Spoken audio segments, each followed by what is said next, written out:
Hey there, I'm Connor, and this is Game Development with Sunday Brunch Studios. I was taking a look at my metrics, and it's really interesting to see how my podcasts have been doing. Um, I, you know, don't get a lot of views, don't get a lot of listens, but hopefully someday that it'll start to show me different data. But right now, it's just funny because for the people who listen, it seems like everybody just listens all the way through. So that's a small victory, I guess. And I guess that's one thing I just want to keep thinking on is each day when I sit down, I'm checking all these things, checking my wish lists. I just need to keep in mind that it's a really long way from where I am today to where I hope to be in a year or in 2 years. And it's that slow progression that I think can really destroy motivation and make it feel like, you just don't want to carry on. And right now, I actually look forward to recording the podcasts and just having a chance to sit down and talk. And oftentimes, I really don't know what I'm going to talk about. I kind of have some idea of what's on my mind, and there's a lot just kind of like swimming around in my head. But once I sit down and start talking, usually that's when things come out. And what's funny is like related to that slow progression and the small audience and everything is really thinking about how these first 2 years of me even putting myself out there is really just about getting into habits and practicing and knowing that I'm committing to something that's a lot more long term.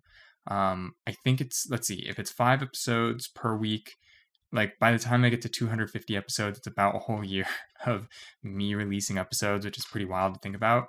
And so, I'm on my way. I got to keep practicing, but hey, I'm still showing up.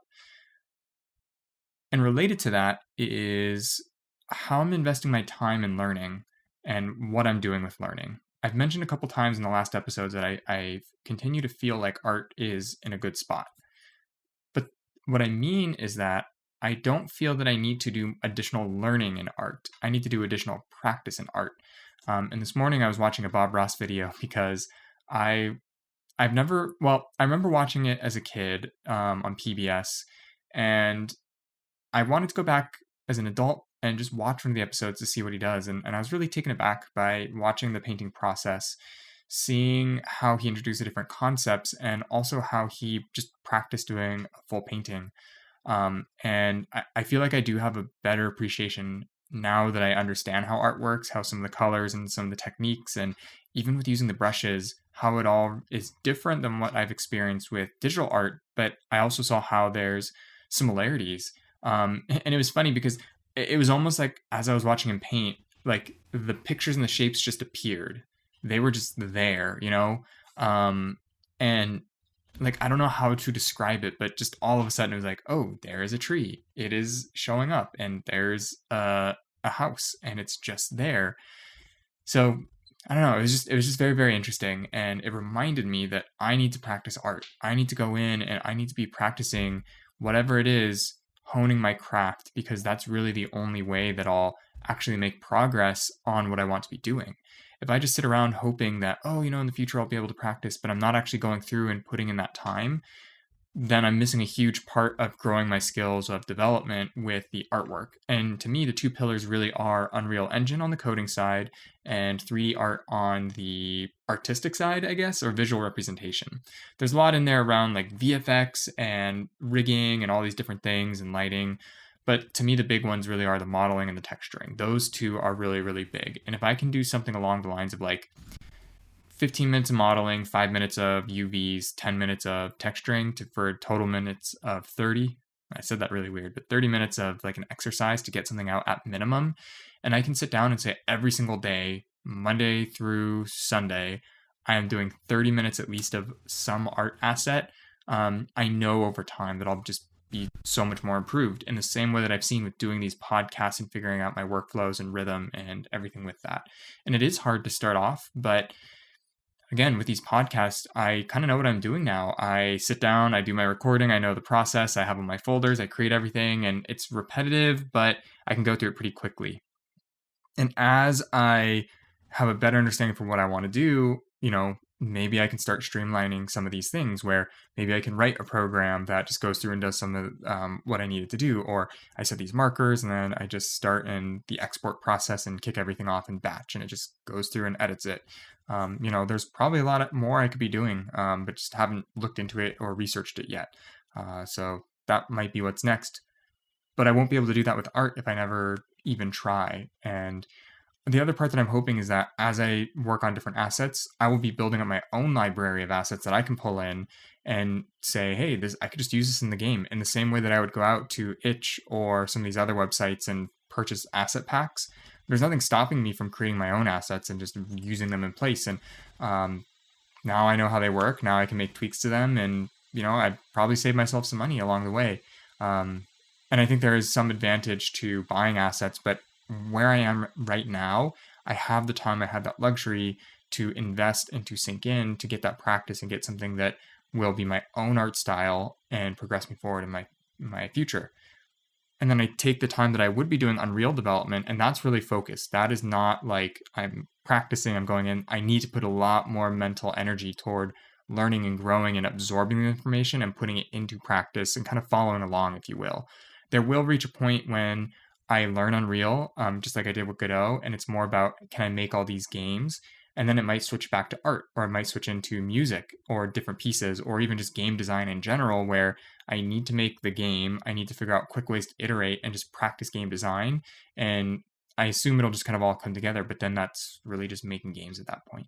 But it all starts with that idea of 30 minutes every single day, making that commitment and thinking about what are the things that I want to be learning right now and have that kind of heads down focused, absorb information. And what are the things that I just need to get into muscle memory and practice and get going, and balance the two. And it relates back, I think, to what I was talking about yesterday with red work and blue work, thinking and doing. When I have different things that are in different cycles, it doesn't all have to be blue work, it doesn't all have to be red work all at the same time. I just need to know in these different areas, how am I structuring it and how much time am I allocating it to each task. And then the last bit is, how do I pull that all together so that my life looks and feels like the way that I want it to? And right now, a lot of this is just growing and building up. I've been listening to Cal Newport's podcast as of late, and he reminded from So Good They Can't Ignore You, this career capital. I'm building up career capital in this new industry, and it's going to take me 2 years, essentially, probably more, before I am really contributing something and at a point where what I am doing is creating value. What I'm doing is not creating value. It's not very good, but I need to go through it because that's how I learn, that's how I practice. And AI and all these different tools can certainly help with that, but I still need to go through and start curating my game developer mind. And it's fun. I need to enjoy the process. There's days when it's hard. There's so many other things I could be doing, I guess, and excuses I can come up with. But I just need to keep at it, keep trying, and eventually see where it gets me. And, remember that the journey is really the experience and the joy of getting better at something. It's not about making all the money. It's not about being rich. It's not about all these different things. It's about having the tools and the skills to be able to take something that's in my head and bring it out into the real world and share it with others. And there's bits and pieces I just need to chip away at. And I don't think I would want it to happen all at the same time, because I think I would be very, very overwhelmed. And so almost in a way, I need to see this as a blessing and take my time as I ramp up and not let the pressure of speed and time come in to try to force me to, I think, just not do what I need to do. I guess I'd be lying if I said that I don't want to be much further along or more skilled. I think everybody wants to be, but the reality is it takes time, and I'm going to need to practice that. And no matter how much I don't want it to take a long time, it's going to take what it takes. But I have my part in that by making sure that I'm always making that progress and never going backward or letting it fall out of my regular habits or my choices and actions that I'm taking. So that's what's on my mind today. Again, just very reflective, trying to put things into practice, maybe getting a slower start, but still enjoying it along the way. So thank you so much for listening to me, and I look forward to talking to you again soon.